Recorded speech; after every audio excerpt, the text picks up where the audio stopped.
નમસ્કાર દર્શક મિત્રો, એવું કહેવાય છે કે દરેક સફળ વ્યક્તિની પાછળ ક્યાંક ને ક્યાંક એક સ્ત્રીનો હાથ હોય છે. અને આ જે કહેવત છે એને જો ઉલટાવીને જોઈએ કે દરેક સફળ સ્ત્રીની પાછળ એક પુરુષનો હાથ હોય છે, તો આમાં ક્યાંય અતિરેક નથી દેખાતો. કારણ કે કોઈ પણ સ્ત્રી છે એ સફળતા મેળવે છે ત્યારે તેની પાછળ ક્યાંક ને ક્યાંક પુરુષ એક પિતા તરીકે, એક ભાઈ તરીકે, એક પુત્ર તરીકે ક્યાંક ને ક્યાંક પોતાની ફરજ બજાવે છે.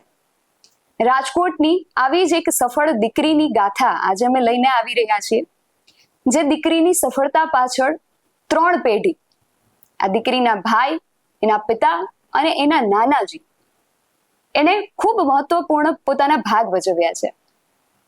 આ દીકરી સાથે જ સીધી વાત કરીએ. આ દીકરી છે રાજકોટની દીકરી હિમાલી વ્યાસ. હિમાલી, ખૂબ સ્વાગત છે આપનું BS9 TV ન્યૂઝમાં.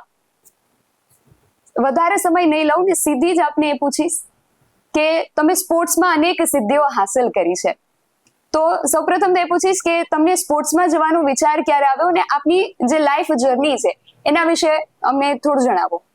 નાનપણથી જ્યારે આપણે સ્કૂલમાં જતા હોય કે ઘરની આસપાસ જ્યારે નાના બાળકોને રમતા જોતા હોય તો એ બધા રમતા, સ્પોર્ટ્સમાં ભાગ લેતા, પોતપોતાનું બધું એક્ટિવિટીઝ કરતા, ત્યારે મારું વોકિંગ એટલું પ્રોપર નહોતું જે અત્યારે છે. તો મને પણ એમ થતું કે હું પણ બીજાની જેમ બધું કરું ને મારે કરવું છે.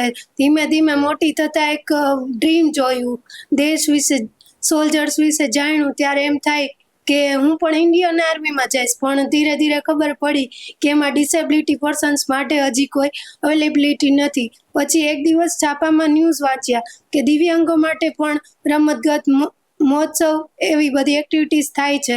તો 2016માં જ્યારે ખેલ મહાકુંભ થવાનો હતો ત્યારે હું જ્યાં અભ્યાસ કરતી હતી એ પ્રિન્સિપાલના માર્ગદર્શન હેઠળ મેં એથ્લેટિક્સમાં 100 મીટર દોડ અને ગોળો ફેંક ગેમમાં ડિસ્ટ્રિક્ટ લેવલે પાર્ટ લીધો અને સીધું જ પ્રથમ પ્રયત્ને બંનેમાં હું ફર્સ્ટ આવી.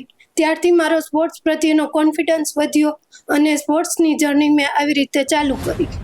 હિમાલી વ્યાસ જે છે એ એવી દિવ્યાંગ દીકરી છે જે સેરેબ્રલ પાલ્સી આ કેટેગરીમાં આવે છે. સૌપ્રથમ તો આ કેટેગરી શું છે તેના વિશે પણ જાણીએ, અને આ સેરેબ્રલ પાલ્સીના કારણે હિમાલીએ કેવા પડકારોનો સામનો કર્યો અને આ પડકારો હોવા છતાં, આવી મુશ્કેલીઓ હોવા છતાં સ્પોર્ટ્સમાં ઘણા બધા અલગ અલગ ગેમ્સ હિમાલી રમે છે, તેના વિશે પણ જાણીએ. હિમાલી, સેરેબ્રલ પાલ્સી શું છે અને આ હોવા છતાં તમે અલગ અલગ ગેમ્સ જે રમો છો એના વિશે તમે કઈ ગેમ્સ રમો છો અને એમાં તમારે કેવી સમસ્યાઓની, આ સમસ્યાઓ હોવા છતાં તમે કેવી સિદ્ધિઓ મેળવી છે એના વિશે વિગતવાર તમે જણાવો. સેરેબ્રલ પાલ્સી વિશે વાત કરું તો સેરેબ્રલ પાલ્સી એટલે એવા પ્રકારની ડિસેબિલિટી કે જે બાળકો જન્મ સમય કરતાં વહેલા જન્મ પામ્યા હોય, જેના કારણે એ લોકોના મસ્તિષ્કમાં એક એવી ડિસેબિલિટી ઊભી થાય છે કે એના મગજની નસ દબાઈ જાય અથવા તો બ્લડ ન પહોંચે, એના કારણે એ બાળક CP થાય છે. CP એટલે કે એનો માનસિક વિકાસ સામાન્ય બાળકો કરતાં ઓછો હોય. હવે હું મારી પોતાની વાત કરું તો મેં નાનપણથી લઈને સ્કૂલથી માંડીને કોલેજ સુધી નોર્મલ છોકરા છોકરી સાથે જ મારો અભ્યાસ પૂરો કર્યો છે, કોલેજથી માસ્ટર્સથી સ્કૂલ સુધીનો. અને મને બહુ એટલો વાંધો નથી આવ્યો. એનો એકમાત્ર રીઝન કે મને મારી એજ વાઇઝ પ્રોપર ફિઝિયોથેરાપી મળી હતી. અને સેરેબ્રલ પાલ્સી વિશે એક વાત જરૂર કહીશ બધા માતા પિતાને કે આમાં કોઈ દવાની જરૂર નથી. કે તમે ઘણા એવા પરિવાર પણ હોય કે બાળકને કાંઈ ડિસેબિલિટી હોય કે માંદું હોય તો એને કોઈ ભૂવા પાસે કે તાંત્રિક પાસે લઈ જશે કે મારું બાળક સાજું થાય, પણ એ કોઈ ઉપાય નથી. એને જે કંઈ તકલીફ હોય કે જે ડિસેબિલિટી હોય એના પ્રોપર જાણકાર ડૉક્ટરની જરૂર છે, પ્રોપર ફિઝિયોથેરાપીની જરૂર છે. અને બાળક જેમ જેમ મોટું થાય એમ એને કોઈ પણ એક સ્પોર્ટ્સ છે કે ડ્રોઈંગ છે કે એવી કોઈ જે એનામાં કલા છે એમાં એને આગળ વધારવાની જરૂર છે. અને પરિવારના પ્રેમ અને સપોર્ટની અને શિક્ષકોની સપોર્ટની જરૂર હોય છે, પછી એ બાળક પોતાના ગોલ સુધી પહોંચી જ જાય છે. આજે હું 3 ગેમ રમું છું. મારી મેઇન ગેમ અત્યારે સ્વિમિંગ છે. સ્વિમિંગમાં મારા કોચ બંકિમ જોશી સરનું પૂરું માર્ગદર્શન મેળવેલું છે અને એમાં મેં તાજેતરમાં જ નડિયાદમાં CPSFI cerebral palsy sports federation of ઇન્ડિયાની જે નેશનલ ગેમ્સ થઈ હતી એમાં મેં એથ્લેટિક્સ ને સ્વિમિંગ બંનેમાં ભાગ લીધો હતો. એમાં એથ્લેટિક્સમાં 100 મીટર, 200 મીટર અને ગોળા ફેંકમાં ભાગ લીધો હતો. એમાં કોચ ન હોવાને કારણે હું 4th પોઝિશન પર રહી હતી અને સ્વિમિંગમાં 50 મીટર બેક સ્ટ્રોકમાં ભાગ લીધો હતો. એમાં 6 મહિનાની જ પ્રેક્ટિસ ને માર્ગદર્શનથી મેં બેક સ્ટ્રોકમાં સમગ્ર ભારતમાં વુમન્સમાં 3 સ્થાન બ્રોન્ઝ મેડલ પ્રાપ્ત કર્યું છે. અને હાલ છેલ્લા થોડા સમયથી મેં ટેકવાન્ડો પુમસાઈની પણ કોચિંગ લેવાનું ચાલુ કર્યું છે અને એમાં પણ હું આ 3 ગેમમાં ઇન્ટરનેશનલ લેવલે ભારતનું પ્રતિનિધિત્વ કરી અને 3 ગેમમાં ગોલ્ડ મેડલ લાવો એ મારું સપનું છે. અને એઝ અ કરિયર કહું તો મારે આસિસ્ટન્ટ પ્રોફેસર થઈ અને દેશના વિદ્યાર્થીઓનું ભવિષ્ય બનાવવું છે. ખૂબ ઊંચા સપનાઓ સાથે રાજકોટની દીકરી આગળ વધી રહી છે અને આ દીકરી જે સિદ્ધિઓ મેળવી રહી છે તેમાં એના પિતાજીનું ખૂબ વિશેષ ફાળો છે. હિમાલીના પિતાજી સાથે વાત કરીશ. સર, સૌપ્રથમ આપનો પરિચય જણાવો અને ત્યારબાદ એ જણાવો કે હિમાલી તમારી દીકરી છે, દિવ્યાંગ છે. આવા ઘણા બધા દિવ્યાંગ બાળકો હોય છે. એના માતા પિતા આ બાળકો માટે શું વિશેષ કરી શકે અને હિમાલીની જે સિદ્ધિઓ છે એમાં તમારો તો ખૂબ મહત્વપૂર્ણ ફાળો છે. તો આવા જે દિવ્યાંગ બાળકો છે એના માતા પિતાને તમે શું સંદેશો આપશો કે પોતાના બાળકોને કઈ રીતે આગળ વધારે?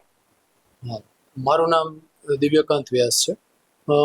હિમાલયના ઉછેરમાં નાનપણથી જ અમે માતા પિતાએ ખૂબ જ ધ્યાન આપેલું છે અને અમને જે ડૉક્ટરનું માર્ગદર્શન મળ્યું એ મુજબ અમે હિમાલયની બધી ફિઝિયોથેરાપી અને એનું જે શૈક્ષણિક વિકાસ અને સ્પોર્ટ્સનો વિકાસ અમે ધીમે ધીમે સમયાંતરે કરતા ગયા અને એના ઉપરથી હવે અમને અનુભવે એટલું જણાવ્યું છે કે આપણે દિવ્યાંગ બાળકોના માતા પિતાને અમે કહેવા માગીએ છીએ કે જો દિવ્યાંગ બાળકોને તક મળે અને એમને પ્રોપર મેડિકલ ટ્રીટમેન્ટ મળે, જેમ કે ફિઝિયોથેરાપી છે કે એવા બીજા કોઈ પણ એમને સાધનો મળે જેના દ્વારા એ લોકો પોતાનું શૈક્ષણિક યાત્રા અને ભવિષ્યમાં સ્પોર્ટ્સ છે કે એવી કોઈ પણ એમને મનગમતી પ્રવૃત્તિઓ તરફ આગળ પોતાનું કેરિયર બનાવી શકે એવા એમને જો સાધનો કે એવી તક કે એવા સ્કૂલ કોલેજીસ કે પ્લેટફોર્મ મળે તો એ લોકો પણ પોતાનું ભવિષ્ય જીવનમાં આગળ જતા બનાવી શકે છે અને સમાજમાં ઉચ્ચ સ્થાન પ્રાપ્ત કરી શકે છે. સરકાર નું ક્યાંક ને ક્યાંક આ જે દિવ્યાંગ દીકરા દીકરીઓ હોય છે એને આગળ વધારવામાં સરકારી ઘણી બધી યોજનાઓ હોય છે. શું આ સરકારી યોજનાઓ છે ખરેખર મદદરૂપ થતી હોય છે કે કેમ? આપને વધારે અનુભવ હશે સરકારી યોજનાઓ વિશે જે ખાસ દિવ્યાંગો માટે હોય છે, એના વિશે આપ શું કહેશો? હા, જ્યારે હિમાલી નાની હતી ત્યારથી અમે ઓબ્ઝર્વ કર્યું છે કે નાના ધોરણમાંથી જ્યારે એને સ્ટાર્ટિંગ કર્યું ત્યારે સ્પોર્ટ્સની તકો ઘણી ઓછી હતી. શૈક્ષણિક ક્ષેત્રે એની સ્કૂલમાંથી પછી કોલેજ અને કોલેજમાંથી પછી માસ્ટર ડિગ્રી અને અત્યારે PhD પોતે અભ્યાસ કરે છે. તો એમાં જે સરકારની બધી યોજનાઓ છે કે જે કાંઈ પણ સરકાર દિવ્યાંગ બાળકો માટે શૈક્ષણિક રીતે ઇન્ફ્રાસ્ટ્રક્ચર પૂરું પાડે છે એ તો ઘણું જ સારું છે. અને સાથે સાથે હવે સ્પોર્ટ્સનો ક્ષેત્રે પણ સરકાર અને ઘણા બધા ફેરફારો કર્યા છે. દિવ્યાંગ બાળકો માટે જે કાયદાઓ ધરમૂળથી ફેરફાર કરી અને સરકારે હવે જે યોજનાઓ દ્વારા એમને લાભ આપવાનો પૂરો પ્રયત્ન કર્યો છે એને લીધે સ્પોર્ટ્સમાં પણ આજે દિવ્યાંગો આગળ વધી રહ્યા છે. પછી એમના એજ્યુકેશન પૂરું કર્યા પછી જીવનમાં સ્થાયી થવા માટે જે એમની સરકારી જોબ હોય કે કોઈ પણ ક્ષેત્રમાં પોતે પ્રોફેશનલ બનીને પણ પોતાનો જીવન નિર્વાહ કરી શકે એવી તકો એમને સરકાર દ્વારા પૂરી પાડવામાં આવે છે અને એના માટેનું માર્ગદર્શન અને એના માટેના બધા આયોજનો સરકારે બહુ જ સારી રીતે કરેલા છે. જેમ આપણે જોયું એમ કે હિમાલીના જે જર્ની છે સ્પોર્ટ્સની અને પોતે શૈક્ષણિક જે એમનું ક્ષેત્ર છે તેમાં પણ ખૂબ સારું એવું પ્રદર્શન કરી રહ્યા છે અને ત્રણ પેઢી, હિમાલીના પિતાજી, હિમાલીના ભાઈ અને એના નાના બાપુ પણ એમને ખૂબ સપોર્ટ કરી રહ્યા છે. હિમાલીના ભાઈ સાથે વાત કરીએ.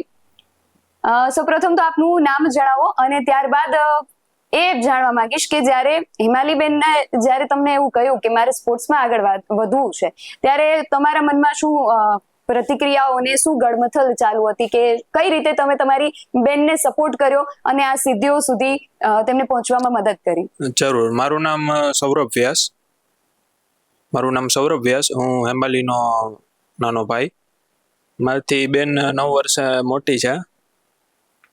સૌપ્રથમ જ્યારે એણે એની સ્પોર્ટ્સની જર્ની ચાલુ કરી ત્યારે તો હું બહુ નાનો હતો, પણ 2022માં કે જ્યારે એની પ્રથમ નેશનલ મેરેથોન હતી, 200 મીટર અને 100 મીટર નેશનલ,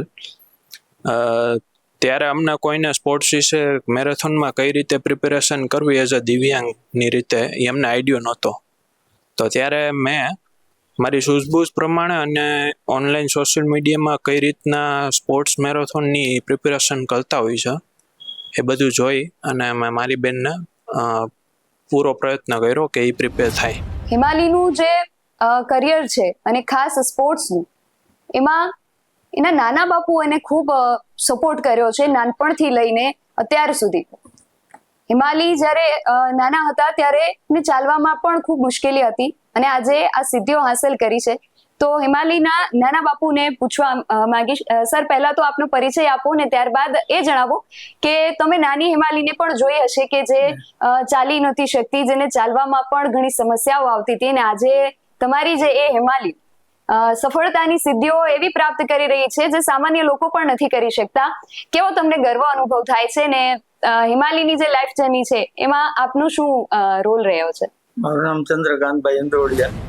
હિમાલીને નાનપણથી જ મારા પાસે જ મોટી થઈ ગઈ. મને ખૂબ મને એમ હતું ભવિષ્યમાં એ આગળ વધે મારી અંતરકરણની ઈચ્છા હતી અને એને મારી ઈચ્છાને માન આપીને મને કરી બતાવ્યું છે.